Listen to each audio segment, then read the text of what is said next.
Knees and toes. The shoulders have to do with anything.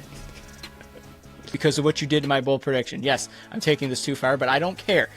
We're The going. noise is great for those who are audio only.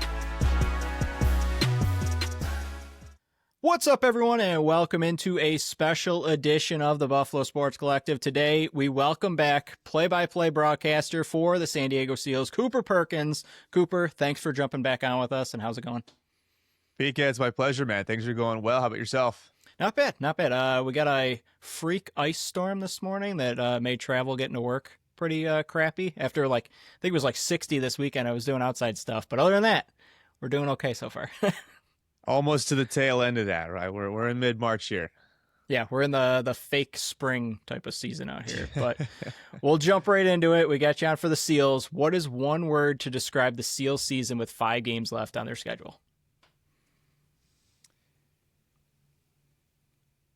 I think that the honest one that probably most people would agree with would be disappointing. I think that the one that really captures my attention, though, would be inconsistent. It's been a different kind of year. It doesn't look like it from a record standpoint based on how last season played out, but this record, 6-7 has come to be in a different kind of fashion than it did last year. Of those 7 losses, the first 4 really were pretty ugly, and that's frankly a pretty new thing. I've been around the franchise for 5 years, and I could count on one hand the number of times that games really got away in those first 4 seasons, and it happened kind of a lot the first half of this year. So I think that I'll roll with disappointing, but there's a caveat there, of course, that we're only 13 games into an 18-game season. So as we'll discuss here, there's a lot of real estate still to work with. We'll start at the front gate like we did last year. A rebuilt left side, bringing in Connor Robinson with a trade from Colorado. You get Corey Small in free agency. Have you seen improvement on that side compared to last year where they were relying very heavily on an older Ryan Benesh, on Zach Currier and Trent DeChico playing an odd role, playing more out the front gate than the back gate this year, or last year, I should say? I think that there's been an improvement, but I don't think that the improvement has been there every game per se. From an intentionality and a structural standpoint, the improvement is 100% across the board. There's definitely a clear identity in what they want to accomplish. I think, though, at the same time, they've encountered something that teams somewhat regularly do when you include a new group of pieces. It's taken some time for those pieces to figure out how to play with each other. And one of the things that jumps out to me is that originally when they made the trade for Connor Robinson, they had an intention of using him as a primary ball handler on the left side, which I think is interesting and probably something that they learned that they don't know that they need to or want to do. Obviously, the goal was to free up Zach Currier to play a little bit more defense. That's not really how things have played out. Connor Robinson is a really special talent, and they've found a way to deploy those talents probably more in line with how he was used in Colorado previously and really where he's thrived more in his career. So I think that it's a much higher ceiling group, which is a big deal down the stretch of the season. Does that mean that through 13 games, it's been significantly better and more productive than it was last year? I don't know that I can say that with confidence. It's had its moments. It's certainly had its games where it's been very encouraging, really impressive. So I think I would give it a big improvement in terms of the sum of the pieces, but the production of the whole is still kind of catching up. And, not to make excuses because every team changes pieces and every team has chemistry to figure out and new structures to work through.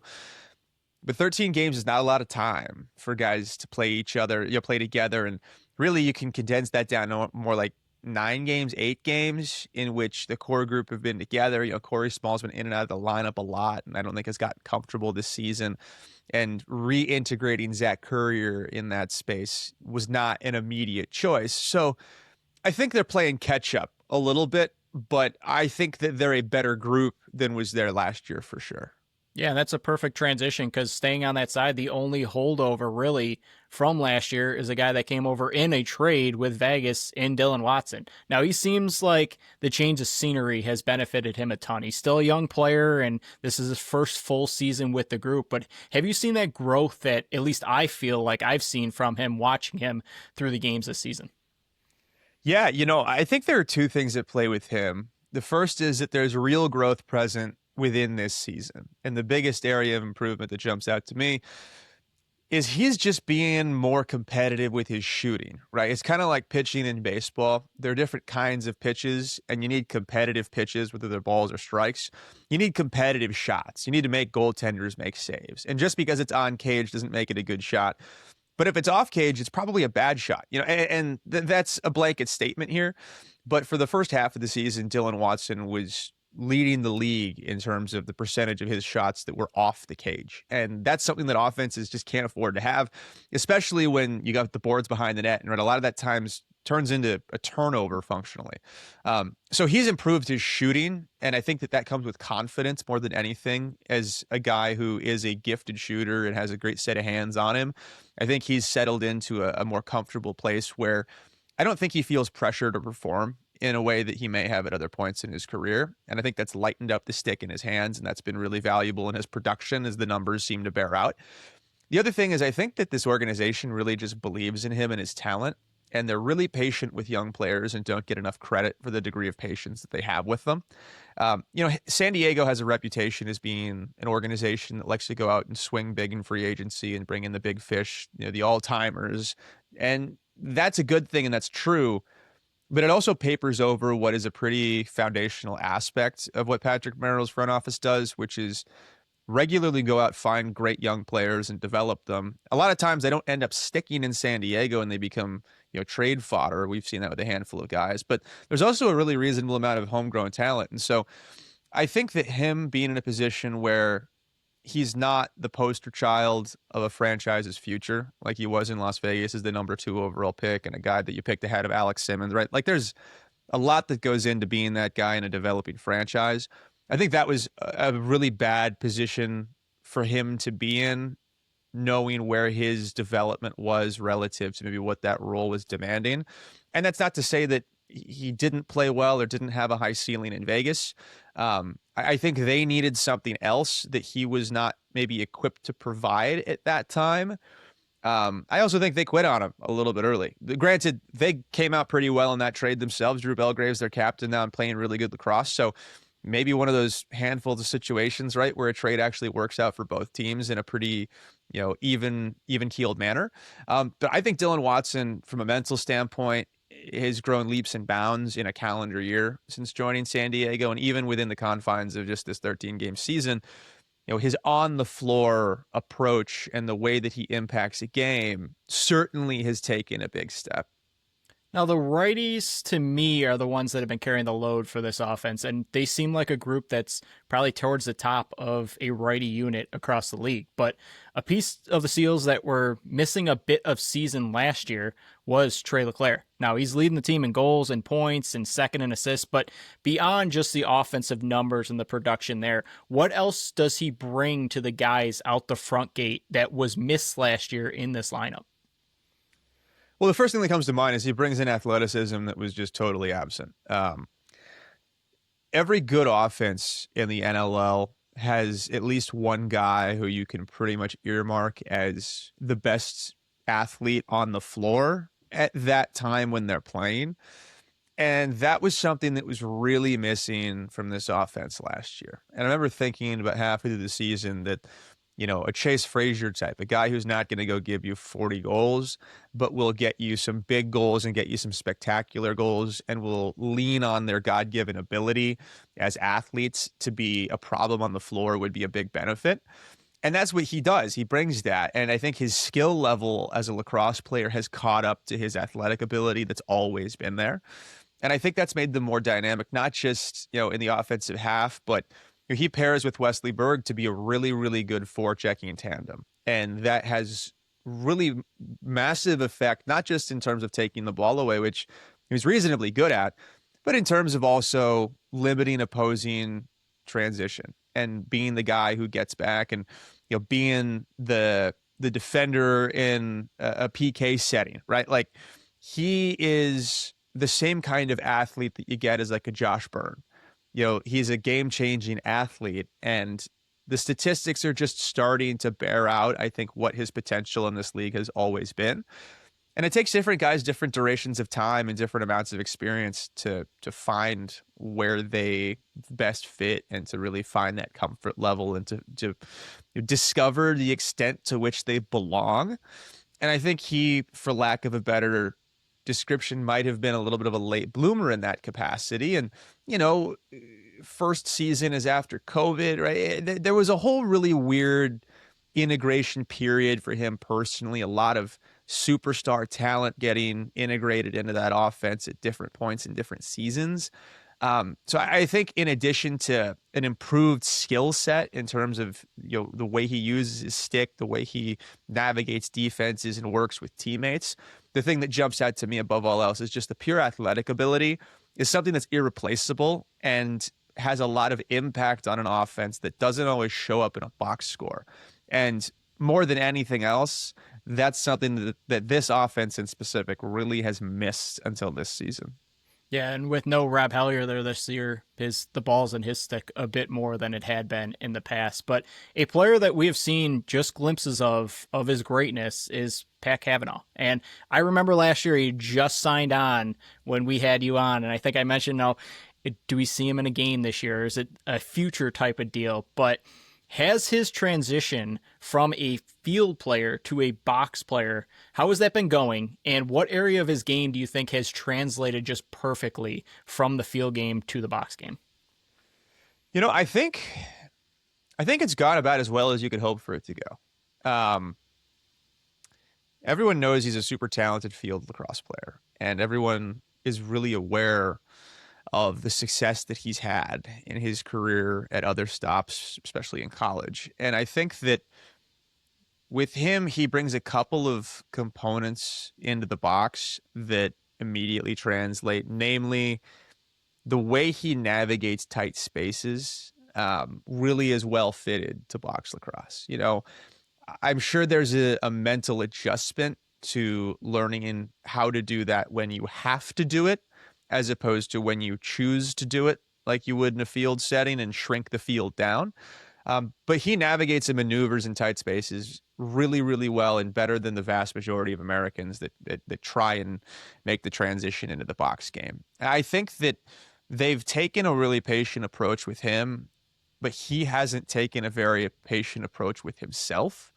There definitely is a sense from him that he feels like he should be further along in his development than he is, maybe. And I don't know that that's a fair assessment. And I think that there are some people in the organization that have pushed back against that for him. Not to say, hey, man, we don't expect anything of you, because that's not true. And not to make excuses for mistakes, but simply to contextualize everything in the framework of what reality actually is, which is that this is a really, really hard game to get comfortable playing. And Pat Cavanaugh's played 13 games, including last year. That's not a very big sample size. I think his confidence level and his comfort level is just growing. And I think that ability to maneuver in tight spaces and to be crafty and to be difficult to defend when there's not a lot of real estate at his disposal is something that is going to be a cornerstone of his game going forward. I think that he has one of the brighter futures of young players in the league. And I don't know what that ceiling looks like. I don't know what his footprint is going to look like on a year-by-year basis from a statistical standpoint. I think that there's a really wide range of possibilities. I think he could be a guy who gives you 20 goals and 50 points a year. I could see him being a guy who turns into a 35 goal scorer and a 55 assist guy.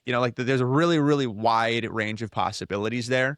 But as far as American players go, I think he's proven that the floor is actually really high. And all of this, as it always does, right, comes down to the extent to which players like Pat decide they want to make this work. And I'm pretty confident in saying that I think Pat has a ton of incentive to want to make box lacrosse work. And I think his patience and his dedication to getting better at the box specific game is going to get him to a place where he's a real impact guy in the NLL. I think that there's a track record also in San Diego of helping young guys develop into really adept pieces on the floor out of both doors. So I think he's in a great position. I think it's a good thing for him that he's playing, third fiddle on the right side. I mean, sometimes fourth fiddle.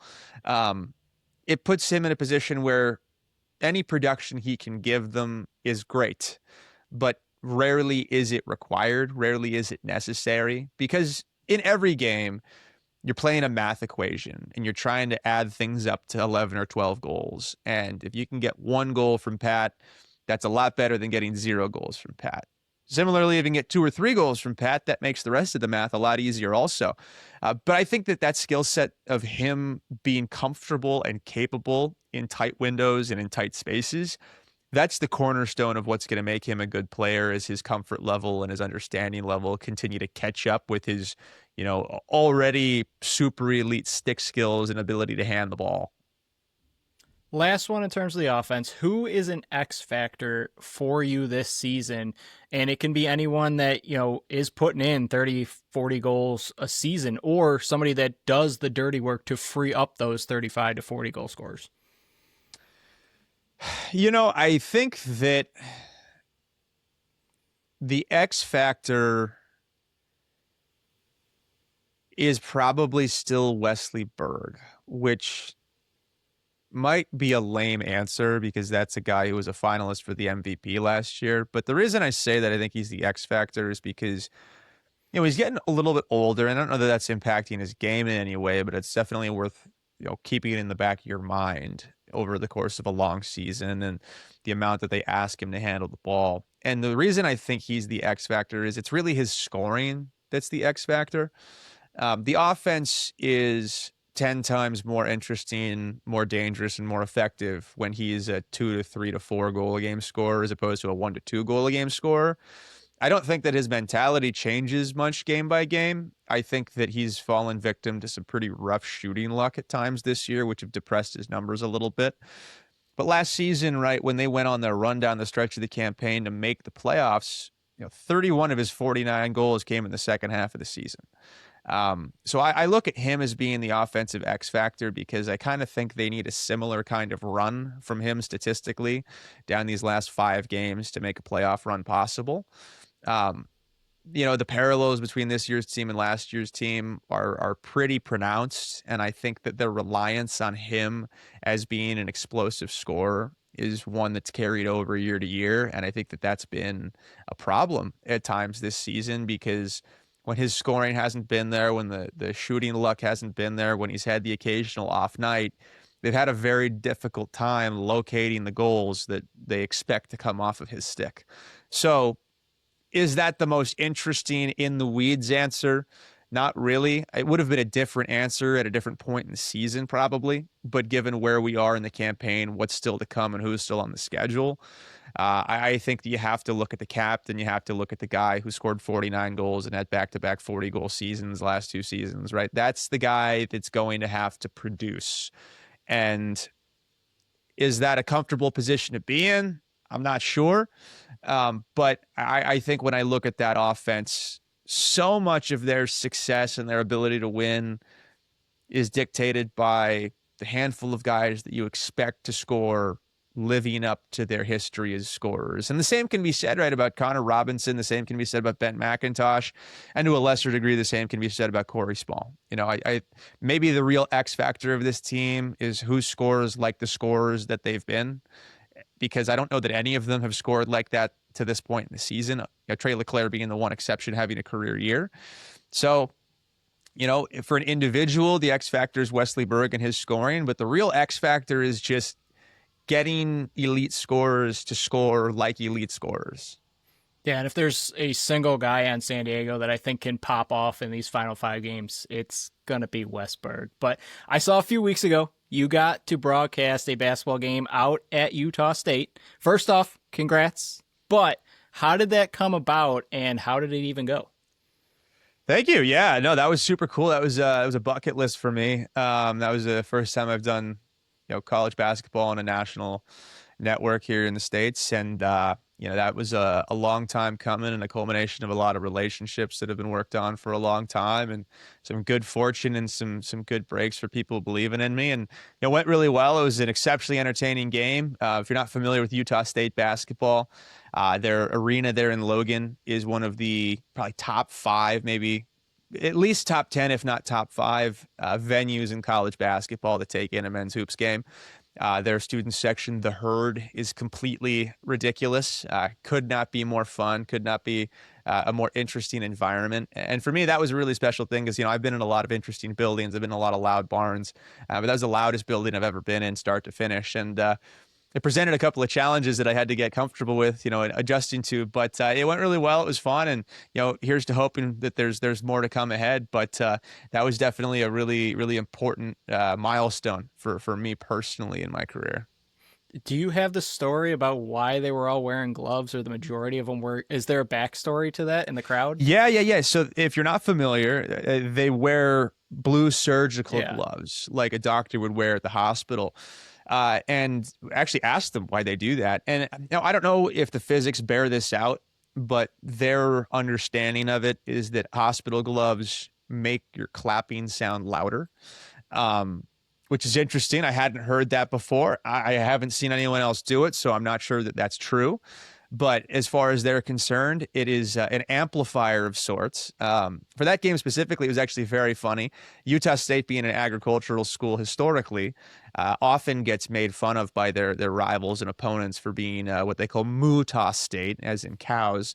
And they leaned into it pretty great in that game, and they laid out T-shirts in the student section that perfectly had a cow print kind of pattern around the arena. So this whole building was in cow print. The band was wearing pink to be the Udders. It was pretty funny. Really good sense of humor. Maybe there's an NLL team out there that can take a lesson in leaning into some of the ridiculous humor that these college sports programs can come up with here and there. But yeah, the surgical gloves are supposed to help increase the volume of the clapping. Maybe we'll do an experiment out here in Buffalo, and I'll get back to you. But we'll That'd be flip great. to we'll flip to the defensive side of the ball here. Zach Currier. I mean, the man is a walking future Hall of Famer if he's not already a Hall of Famer pretty much right now. If he were retire right now, I think he's a Hall of Famer. It's a three-part question. One, how the heck was he not on the ballot last year for MVP? Two, does he ever come off the field? And thirdly, I know his numbers are still incredible, but have you seen any possible drop-off in any parts of his game because he's being relied upon to play such a two-way game back-to-back seasons? I'm going to answer those backwards. That works. I don't know that I've seen a drop-off in his game from an impact standpoint. I think statistically there might be a little bit of a drop-off out the back door, right? He's not causing as many turnovers. Right. The loose balls are still there because he's on the ball team, and Trevor Baptiste is winning 70% of his faceoffs or whatever it is. So, a lot of the numbers actually kind of carry over pretty cleanly. I think that the lack of his ability to take away the ball on defense isn't as impactful for San Diego as it might be for other teams. They're not a defense that's really built around forcing turnovers. Like if he was playing for Saskatchewan, it would be a problem. It's less so an issue for San Diego because they're really, really built around shot, the shots that they want to concede, coming from a very specific set of places on the floor, and shot suppression being kind of the identity of the defense. He's still impactful in that capacity, and his forechecking when he's playing out the front door probably makes up for whatever they lose with him not being back there forcing turnovers. But, it's a reasonable question to ask, and I think that the only honest answer is, while he's holistically the most impactful player on the floor every game, is he as impactful on defense as he's been throughout his career? No, because he's not playing as many minutes. And to your second question about, does he come off the floor? Yes, but not necessarily by choice. They're really trying to maximize what they get out of him, and he's bought into that. And Patrick Merrill was funny talking to him earlier this year, saying we've kind of screwed with his head a little bit because we've asked so many different things of him. But it's a credit to the guy. He's ultra smart, Princeton educated, right? And he's picked up whatever they've needed him to pick up. And so he comes off the floor as is necessary, but certainly less. He might come off the floor most when he takes a penalty. There's not a whole lot of instances in which he's off the floor for more than maybe 35 or 40 seconds at a time. But, every now and then there's a break for 2 minutes in the box, and he certainly likes to get his hands dirty and push and shove every now and then when the opportunity arises. But the first question that you asked and the last one that I'll address here is the MVP ballot. I'm probably going to get myself in trouble here, but I don't know. I don't know how he didn't get on the MVP ballot. I think it was a colossal mistake that he wasn't on the MVP ballot. I think he probably was the MVP. I don't really know how the ballot gets put together. I voted for 4 years. I don't know if I'll vote for a fifth year or not. I haven't been told if I'm, part of the voting base. But the ballot is not an open ballot, right? It's not, there's no write-in candidates for things. It's a multiple choice test where you have 20 options that you get to rank 1 through 3. And that's a terrible way to do things. I don't know why they would do that for the MVP. Sure, it makes some degree of sense for other position specific awards. The Heisman Trophy would never, circulate a ballot that chopped down all of the possibilities to 15 players or 20 players and picked 13 of them to be quarterbacks. But that's what the NLL does functionally. And, if this gets me in trouble, it gets me in trouble, whatever. That was a huge mistake. I cannot imagine that no one nominated him. If no one in fact nominated him and that's why he got left off, that's still a dumb reason, because that probably means everyone thought someone else was nominating him and it just slipped through the cracks. And you'd hope that there is someone in the room who could see that oversight and go, we should fix this because this guy's probably the best, or at least at the very least one of the 3 most valuable players in the league. I mean, call it as it is, right? You have eyes as well as I do.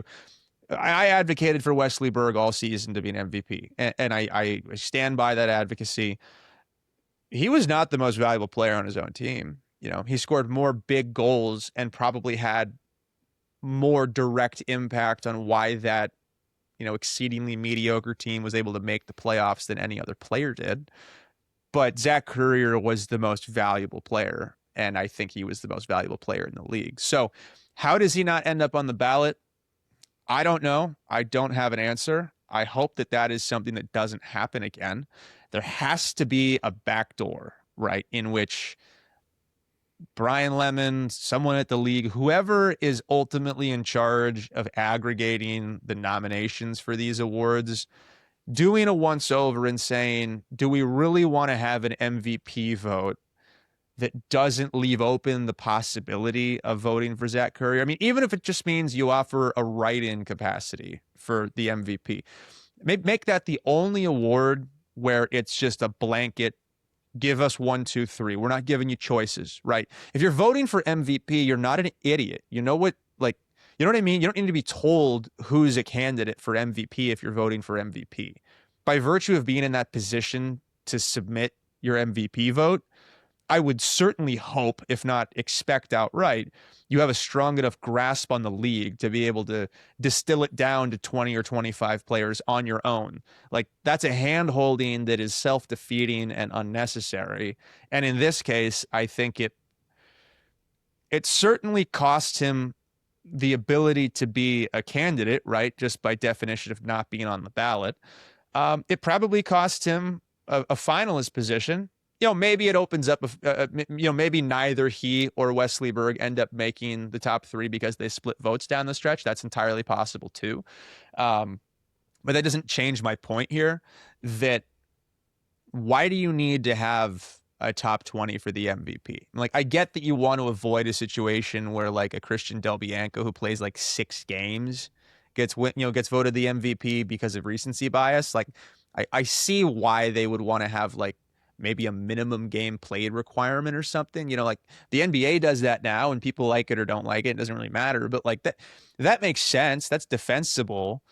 but like the NBA is not circulating an MVP ballot that says, hey, we know that every team has 15 guys and that there are 30 teams, but like here's only the 20 that you can pick from. That's so silly. So, my answer to your question is I do not know, and I hope that it never happens again because that was really, really silly. Yeah, I like your option at the bare minimum. Leave a write-in candidate for everybody just to write in if there is somebody missing, because then it excludes the possibility of this ever happening again. But a guy that I don't think got enough attention that missed the entire season last year is Patrick Shumate. And, I think at least you and I think we both talked about this last year. He was extremely missed in that back end. I say that lightly, but is he back to his old self, or do you think he's still getting his legs under him from missing all that time? I think he's back. I haven't talked to him about that specifically, and I haven't really asked anyone directly about whether or not he's back. He's certainly playing enough minutes as though they think that he's fully healthy and back to his normal self. And I think he's as impactful as he's been when he's been at his healthiest. I mean, he's also a guy who's not unfamiliar with recovering from knee injuries, right? Like he's blown out his knee in the past. So that doesn't make recovering a second time easier, but it definitely makes it less unpredictable. I'd be surprised if he didn't have a strong grasp on what it feels like to be at peak health. So that doesn't answer the question because I don't know for sure if he's, fully up to speed, but I think he's been really good this year. I think he's been maybe the most impactful quiet defender, right? Because he's not a guy that is statistically relevant very regularly. He's not a transition guy really at all. I think that they've been very, very happy to have him back. Is he the most valuable piece of their defense? I don't know that I would say that, but I think that his return has been something that's been very significant to them. And I think also, outside of a handful of oopsies early in the season, the defense has been the strong point of the team, and guys like him collectively playing a system that allows the fewest shots in the league on an annual basis, pretty much. He's doing a good job, So I've been pleased with what I've seen from him. I've been impressed, but at this point in his career, he's been around long enough and he's built enough of a resume doing the kinds of stuff that he does that he's one of those players that's probably best evaluated when you're not talking about him. Kind of like a good cornerback in the NFL where like casual fans think that the guy who has a lot of interceptions is the good DB, but really it's the guy who they never throw at. And Patrick Shumate kind of plays that role. He's not Darrelle Revis in his prime, but like he's not a guy that makes many mistakes. And in Patrick Merrill's defense, avoiding mistakes is arguably more important than making impact plays.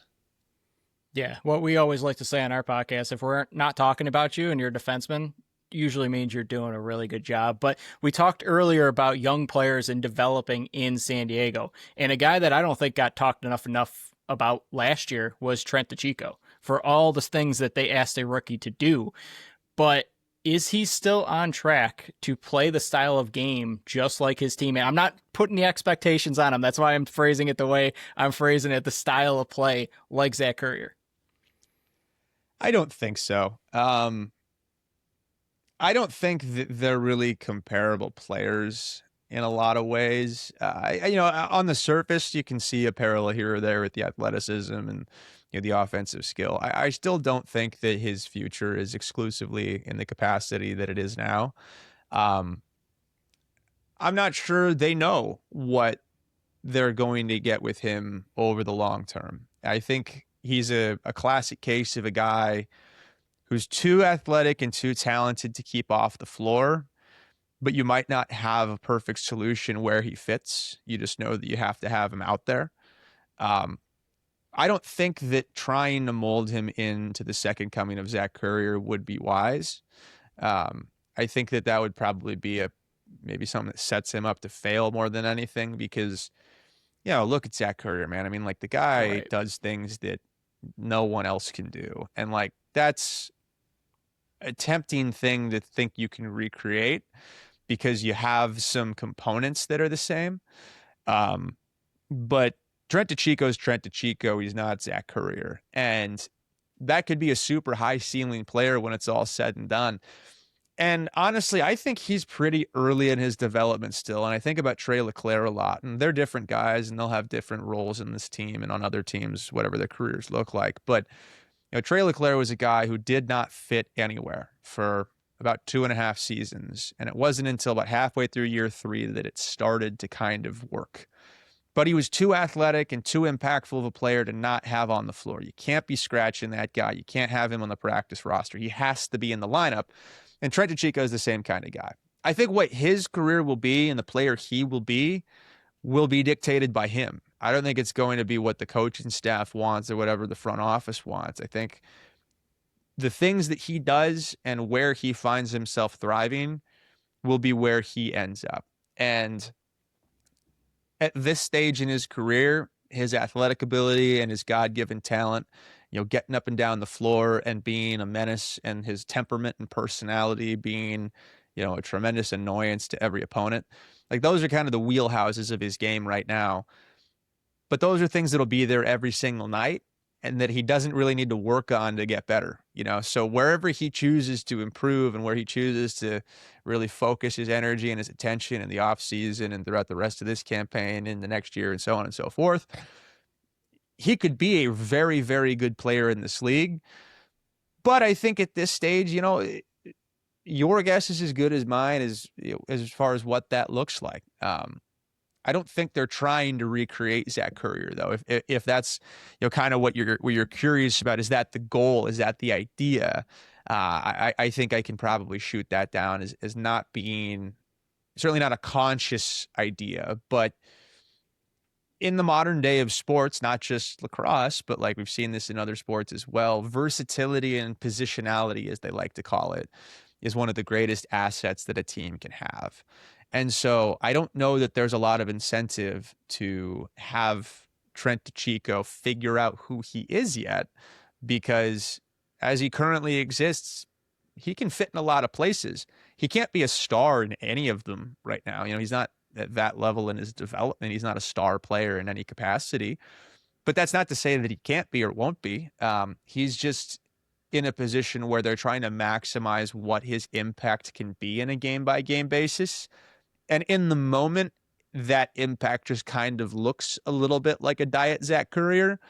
It could stay that way for the future. It could change. I'm not sure. And I think they learn more about him, each week. And that's an interesting position to be in as a coach and as a talent evaluator, where you traded up to get a guy, you knew you liked him, you knew you wanted to have him on your team, but you get him on your team and you still kind of don't know what you have.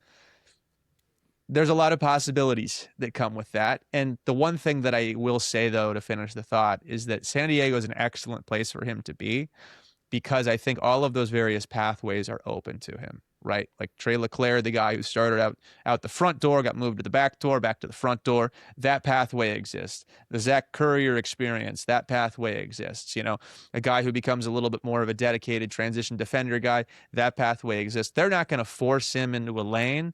They're going to let his development dictate what door he's walking through in the big picture. And I think that this staff doesn't get anywhere near enough credit for the patience that they put on these young guys and the way that they expect them to perform but allow them to grow.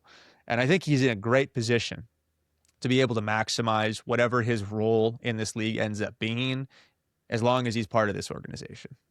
Yeah, the organization won't put a label on it, so we won't as well. But besides Curry, I was noticing this for our prep work for our Friday show to preview this game and for the interview with you.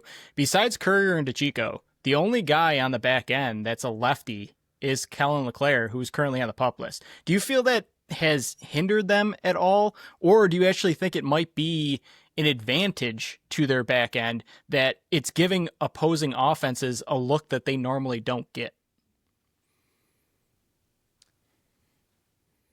I think it's an accident, and I don't think it's something that they're necessarily excited nor concerned about. The reason for that being that, the defense that Patrick likes to run is a very active dictative defense. Like they're all about pushing players to spots and having offenses shoot from those spots that they want. And like you might lose a little bit of leverage, I guess, by not having a left-handed component, but they're not playing defense in the same way that I think a lot of teams do. Like, again, I used the Saskatchewan comparison. Like, I think this would be a bigger problem if they were the Rush playing that style of defense than playing the style that they do play. I think when it comes down to the way Patrick builds a roster, especially out the back door and especially as it pertains to young guys, he's most interested in who are the most talented, athletic, and diverse skill sets. And while handedness matters, you even see it out the front door. They're not really worried about the balance of handedness because guys like Pat Cavanaugh will just play left-handed if he has to, you know? And that's not really a strategy. You know, like that's not a philosophy that's going to win you a championship because it isn't a philosophy. But it goes along with like the draft day idea of do you take the best fit or the best player available? And I think that they've built a roster about, you know, accruing as many best players available as they can and trying to make it work once they're together. And I think they've done a pretty good job. Honestly, the defense to me is not something that I spend much, if any, time worrying about. You know, they have their moments, they have their breakdowns. Unfortunately, some of those breakdowns have come in kind of big moments. But if I'm going to nitpick anything about this team, the handedness of the defense probably doesn't crack the top 5. It's a really interesting idiosyncrasy, you know, and I think it would be an interesting follow-up story if they go on a run defensively that powers them into the playoffs. Like this might be a really interesting follow in like 6 weeks when we know, oh, wait, they won, you know, 4 of their last 5 and snuck in as the 6th seed. And they did it holding teams to 8 goals a game. Like then I think we can have a real conversation where maybe Patrick could give a firm answer. Like, oh yeah, no, this wasn't on purpose, but it became a great asset. I'm not sure that we have quite enough data at this point, but you know, just knowing the ethos of the organization and trying to pair as many good players together as possible, as opposed to just trying to find puzzle pieces that fit together. That also has been a problem. You know, I don't want to make it sound like that's just a winning formula because they've had issues the last couple of years where simply getting the best players available and putting them together has not worked. Kevin Crowley is a great example of that. That was a miserable experiment. It did not go well. It was a terrible fit. But he was the best player available. He wanted to be part of the franchise, and there was no reason you say no to that, you know?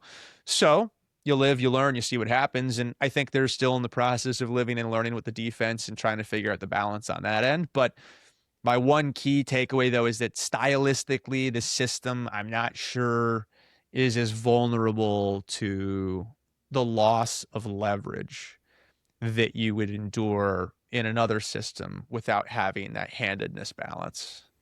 It's a little Bob Ross happy little accident back there then. But after a down season last year and a bit of a quiet start, it seems like O'Rig has turned it on, and him with the defense is a big reason why the Seals are sitting where they are right now. He's still just 24 years old. Is it possible that we still don't even know what the ceiling is for this guy? Oh, yeah, 100%. He's always going to be a really hard goalie to evaluate. And I'm not sure that he'll ever get evaluated effectively because as long as he plays for that team, if they're winning games, he's not going to be seeing more than 45 shots on goal. You know, like he's never going to be a guy like Matt Vince who's stopping like 45 shots a game. He's not even going to see that many shots. So when you evaluate O'Rig, right, like the temptation is to look at his numbers and go like, well, he doesn't make that many saves. And like the save percentage is good, but not great. But really his value is built around the timeliness and the difficulty level of the saves that he makes. And I think that the next step for him, and he's getting there, you know, week by week, he's getting there, is just keeping the smelly ones out, you know, like really not allowing soft goals ever. And if that's an aspect of his game that he can really like get dialed in and tighten up, he's going to be a really tough goaltender to beat. And, you know, he's 5 years away from being in like the typical goalie prime. And I think like Christian Del Bianco's kind of like reset everyone's expectations on what's possible out of goalies. And like that's probably wrong. It's probably not the right way to evaluate goalies. I think everyone should still be evaluating probably on like the Frank Chiliano timeline, that like, yeah, I mean, you got to give him basically all of his 20s to figure it out, and then you hope for 5 to 7 years of like elite play at the back end of the career. Like that's when he's going to be his best. So I look at him at 24 years old and I think he's not Christian, but he's a lot better than basically everyone else in the league was at the same point. And as we all know from our own lives, right, development is not a linear curve. It does not happen, the way you would expect it to based on how things develop on paper. So he could be at his ceiling and we just don't know it yet, or he could be really early in a curve that, turns into a J curve and just blows up off the side here. And I don't think either is likelier than the other. I think ultimately he's going to be a really high floor guy no matter what. And he's got a dedication. He's got a commitment to his body, to his habits. He's got a really good mentality and a head about him that, if you were going to put together a series of ingredients for goaltending success, I mean, he has pretty much all of them. And, I've seen them up close for, 5 years at this point, and seeing the growth in him, just as a person, as a confident kid, from being like a super docile and meek, kind of embarrassed almost 19-year-old in his first training camp, to being like just the dude who walks in dapping up everybody in the building and couldn't be more confident than anyone. That only took like 3 years for him to make that kind of change, so I think that he's still just scratching the surface. But to me, the question is never going to be, is he stopping 45 shots a game? Is he saving 80, 82%? I don't know that he's ever going to be in a position to win like a goaltender of the year award, even if he maximizes his potential. Like it'll take a really interesting like media campaign to get people on board with the way he plays and the way they play defense for him to like be an award-winning goalie. Doesn't mean he's not going to be good enough to be that guy. But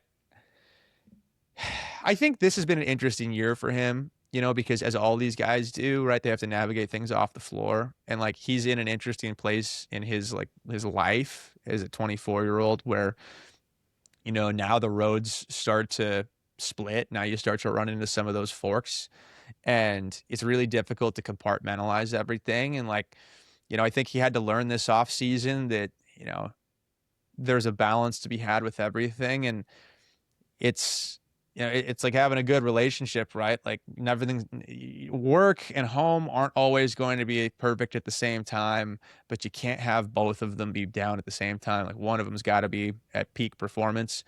And I think he's just been learning how to balance what it means to be an adult, perfectly honest with you. Like he's a mature kid and he grew up fast, he grew up young, but having the pressure of being a franchise goalie in addition to, being a young man that's developing into, like a really credible and valuable member of society.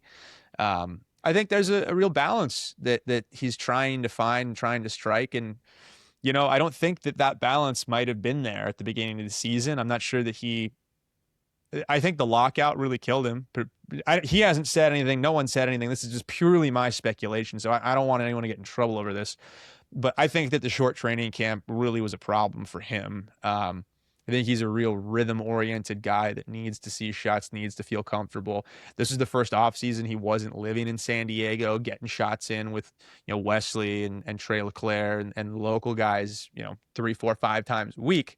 Doesn't mean he's not doing work at home in Orangeville, right? Like, I don't want to make it sound like he's not playing, because that's not true either. But it's a different kind of offseason for him. And then they also condense down what training camp looks like. So the fact that the first 2 games were kind of lousy probably shouldn't be a surprise. They give him a week off, gets his body right, gets to see some more shots and get up to speed. And immediately after coming off the IR, started playing really well again. So I think that like a lot of things in this league and a lot of positions, patience is just the necessary price of admission to getting the most out of him.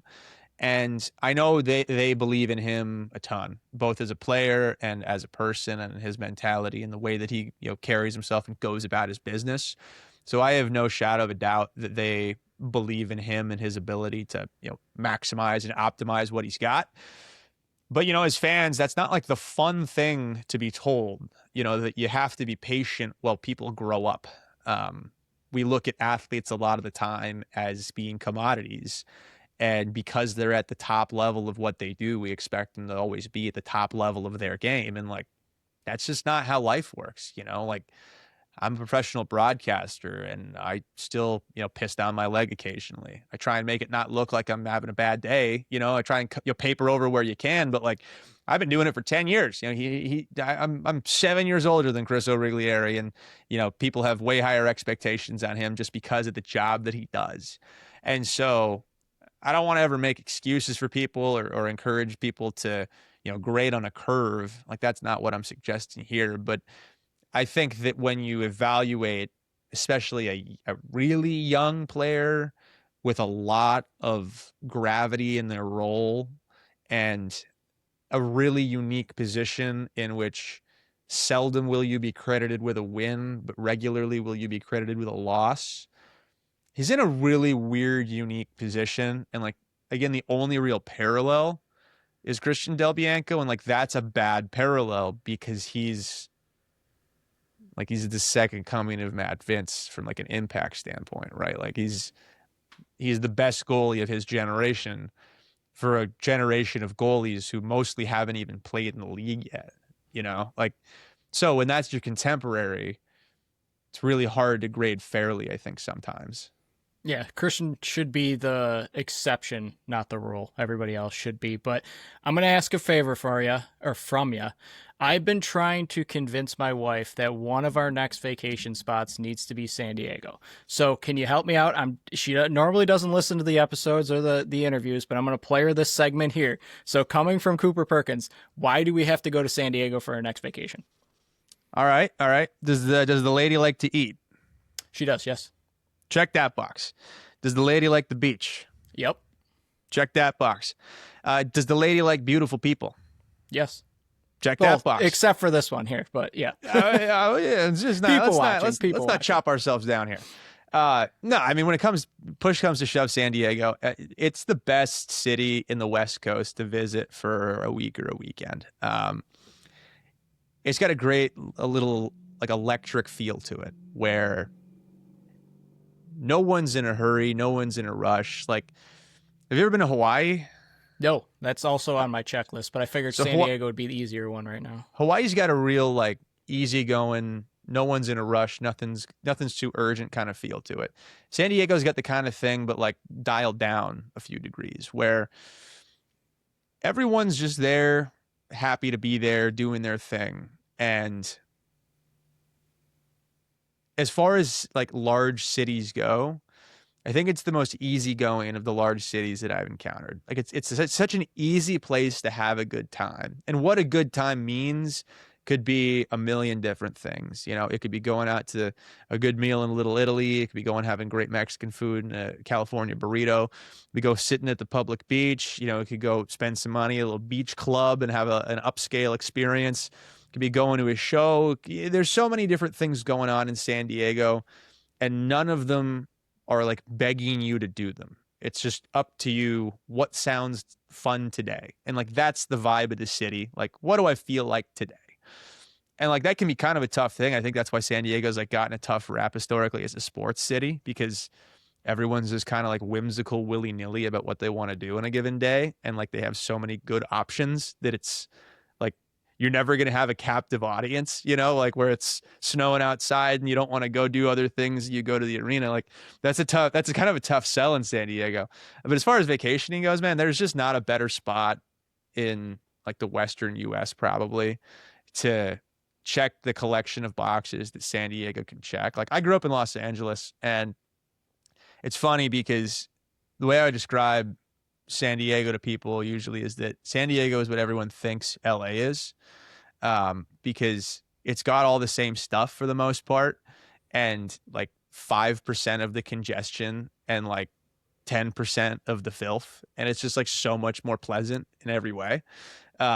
So if you're ever thinking about, making a little outing to California, you don't need to spend 2-3 weeks, spend 3-4-5 days, maybe a week if you feel like it. You're not going to run out of things to do. You're not going to run out of places to go. But it's also not like a touristy place where you're going to New York City and you got to go see the Empire State Building and you got to go to the Statue of Liberty and you got to go to a Broadway show and you just got this itinerary you got to check off. Like, if you want to go on vacation and not have an itinerary, like San Diego is an A+ spot for that. It will tell you where to go and what to do and how to have fun. And as long as you just kind of roll with the current, you're just going to have a blast. That's perfect because that's exactly how I like to vacation. Is just go with the flow because no checklist is perfect by me. But one thing that is on the checklist: Bandits versus Seals, Saturday night in San Diego, late night here in Eastern Coast time. But we'll be staying up for it. First game between the two since that epic 5-4 playoff game last year. Both teams need a win to stay in the playoff hunt. To you, if you're writing the headline of this matchup, what would that headline be? Prior to the game or after the game? Prior to the game, leading up to it. I think the simplest thing is that it's just an absolute must-win for San Diego. They have to win the game. They've lost 3 games in a row to the top 3 teams in the league by a combined 5 goals. They have felt that they're exceptionally close to turning the corner all season. And I think this is kind of their last opportunity to do that. If they lose, they're not out of the playoff hunt. They're not out of the playoff picture. But I think if they win, I think that they're a playoff team. And I think that it's a dangerous prospect to say it's a 1-game season with 5 games to play. But I'm inclined to think it's a 1-game season with 5 games to play.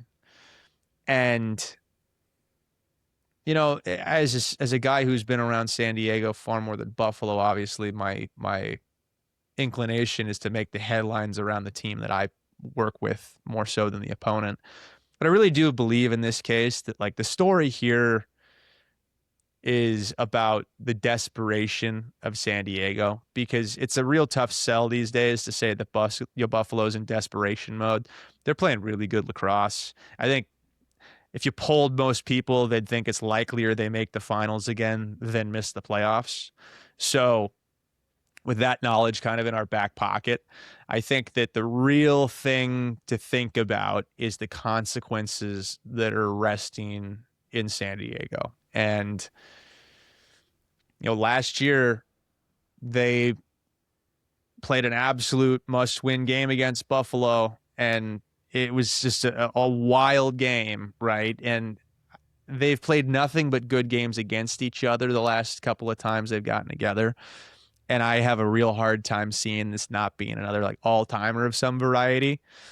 But I think that the headline ultimately is just like the pressure's mounting down south. Like they're getting crushed by some pressure right now. And this isn't, I'm not speaking for them. I'm speaking for myself and how I view things. But I think the pressure is at truly an all-time high. And I think that in a lot of ways, this is a make or break game, maybe not even just for this season, but maybe for how this team looks next year. I think a win in this game opens up a whole lot of possibilities that they've hoped were there. And I think a loss in this game opens up some doors that I think that they didn't think they were going to have to visit. Yeah, I think everything you're saying there is pretty much exactly what we were saying a few weeks ago leading into the Saskatchewan-Toronto doubleheader, because it was pretty much the same conversation. But what area of San Diego's game do you believe they have the edge over in the Bandits that will help them get this win on Saturday night? Yeah, I mean, when they've had success against Buffalo, they've done it running the floor. I think that that's still something that they can leverage and take advantage of. I don't know that they've been the most dynamic transition team this year, and I think they probably think that they could be better in that capacity. I think other teams have done a really good job preparing for that and making that priority number 1 or 2 in their game plans. I think, though, they're going to play this game with a reckless abandon that they haven't played with this season. And, that's the irony of sports, right? That so often desperation and the lack of thought seem to correlate with the best play. And I see that being a position for them where if it's nothing specific on the floor from a matchup standpoint or a strength versus weakness standpoint, I think that being a wounded dog in a corner might just be the biggest advantage that they have in this game. In the same way that Buffalo has an experience advantage on every team that they play because of how much they've won in every place that they've been and how comfortable they are in all kinds of circumstances and situations. I think San Diego has a little bit of an advantage here because, man, desperation is a hell of a drug in sports, and there's no mistake to be made here. The desperation is a 10 out of 10. They know what's still coming on the schedule, right? Like, even if everything breaks their way and they win this game and they beat Buffalo to get back to 500, you still got Colorado, you still got Toronto, you still got Vegas twice. I mean, like, that's 4 games you could lose, So I think this is chapter 1 in a movement of like ultra desperation down the stretch of the season. And no one wants to fight a feral dog that's bleeding out its ear, and like that's kind of the situation here for San Diego. They're the feral seals that are trying to fight off the fishermen, and I think that'll make for some interesting action, to say the least, this weekend. We'll wrap it up with 2 more here. For the Seals to get the win, this needs to happen. What needs to happen? I'll give you 2. For the Seals to win, they have to hold Buffalo under 10. And for the Seals to win, Wesleyburg has to give them at least 3. Those both have to happen. If either of them happen, they could still maybe win. But like, here's the thing, man, right? In sports, this is true a lot of the time. And like, it's March Madness. So here's the perfect parallel. When you got a first round matchup, regardless of what the seeding is, a lot of times you look at that matchup and go, this team, they got 1, 2, maybe 3 pathways to victory. The other team has like 100 pathways to victory. This is one of those games where Buffalo's got like 20 pathways to victory, I think. San Diego's got like 2. And both of those 2 include the defense playing really well and Wesleyburg scoring the ball. And if either of those things don't happen, it's going to take an act of God for them to find, manufacture a new pathway that currently isn't on the table. Not to say they can't, not to say that doesn't happen, but just as an armchair expert looking at the matchup, seeing the likeliest possibilities, if there are 100 ways this can play out, there are very few that are favorable to San Diego that don't involve a great defensive effort and Wesleyburg producing, putting the ball in the back of the net. I don't see it happen otherwise.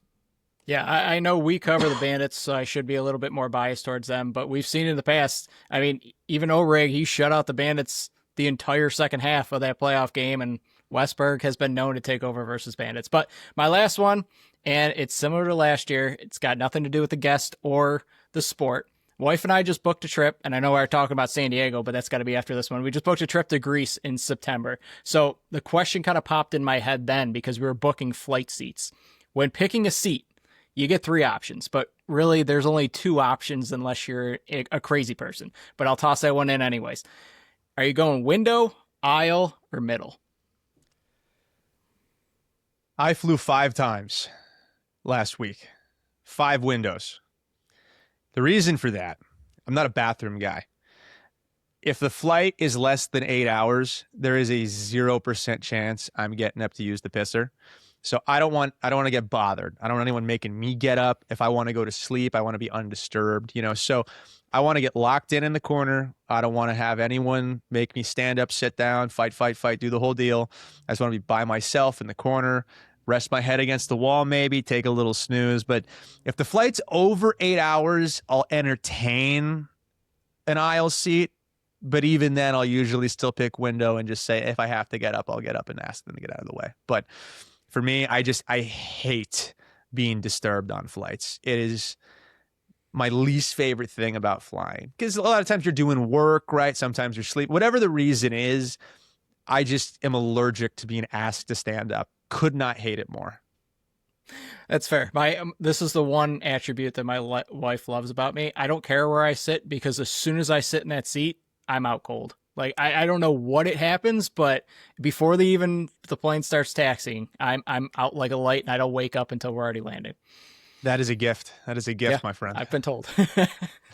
But Cooper, thanks for joining us. I know this went longer, but this was an awesome conversation and I didn't really know where to cut it off. But do you want to let everyone know where they can find you and anything else you want to plug for listeners? Yeah, I mean, as always, you find me on the social medias, on Twitter, X, whatever you call it, at Cooper Perkins TV, on Instagram at World of Coop. I don't really have anything to plug for you right now other than tune into the game on Saturday. I actually won't be a part of the call. I unfortunately have a conflict that is pulling me away for this one, but I'll be there in spirit and be watching closely. Just tune in as much NLL lacrosse as you can down the stretch here. Join us, and every game is worth watching, regardless of who's playing, regardless of what the score is. I had the privilege of being in Las Vegas this weekend, and that was a fun environment and a fun thing to watch. So even if you're a diehard fan of one team, I encourage you to be a casual fan of every team. Just check it out and see how that landscape is developing, because after this past weekend, we got 34 total games left, I believe, and it means you got 34 more chances to make your picks for the playoffs and see how you think things are going to play out. Perfect. Thank you again for joining us on the BSC. Hope to talk to you down the road and continue success with everything you're doing in the broadcasting world. Thanks, PK. Likewise, man. All right. We will be back Friday with our normal episode to preview Bandits versus Seals. We'll talk to you all then.